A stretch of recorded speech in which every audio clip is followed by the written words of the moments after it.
Hey, this is Elliot, showing my project for independent study, the implementation of spatiotemporal variance-guided filtering.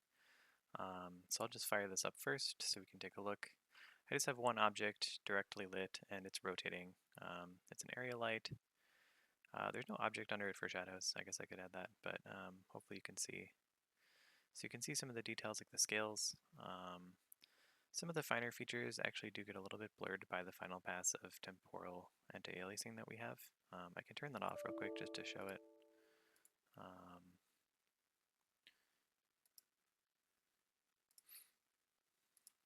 So if I just bypass the temporal anti-aliasing,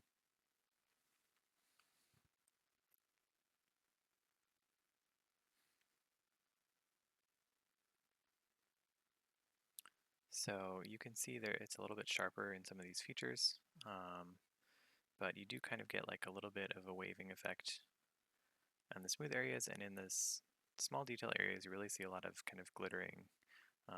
That's just noise due to very small features. And so I think that's why they have the final temporal anti-aliasing pass on the SVGF paper. You can see that I'm not waiting properly on shutdown.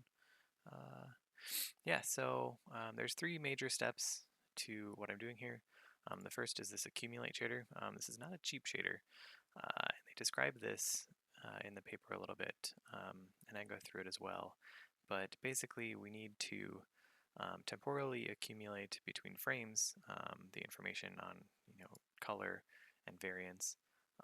To do that, we need to know if after we use our back projected, our velocity into the previous frame, we need to see if the previous frame's pixel is actually, drawing the same thing as that pixel in our current frame.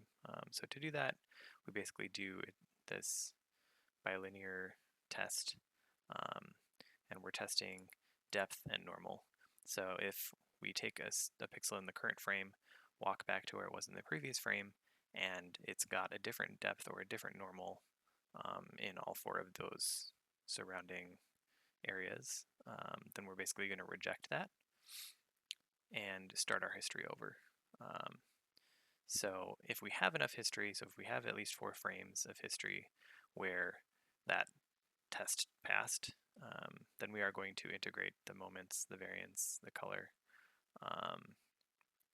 If not, so we don't have enough history, then it does this fallback to spatially estimating the variance and the color, hence the spatiotemporal. So yeah, that's not cheap, as you can see. It's a lot of conditionals, it's a lot of kernels over multiple pixels. But that's how we're temporally accumulating across frames.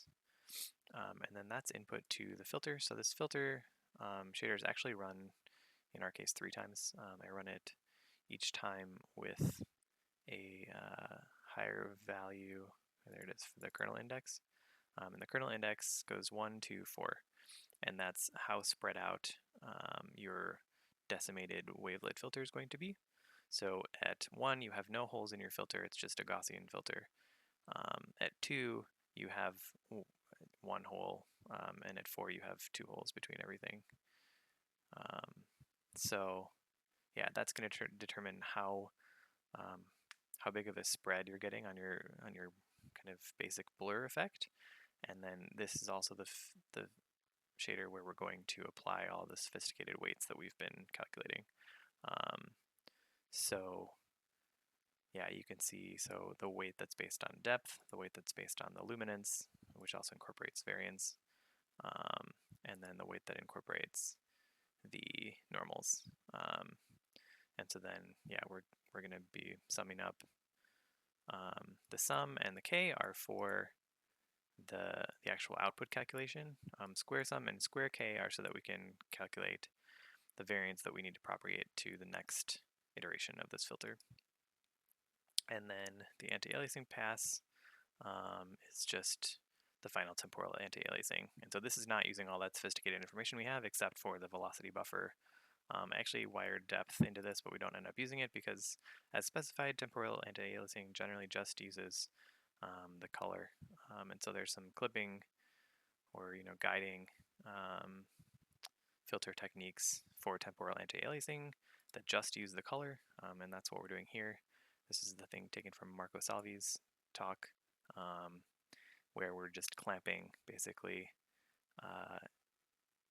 the historical color to the neighborhood of the current frame's color. Color here, of course, is just luminance for us. As the paper states, basically they do everything in luminance and then they remodulate with their diffuse texture. So I don't have a color on my dragon, but yeah. So that's pretty much it. The rest of the details should be in the paper that I'm sending you. Yeah.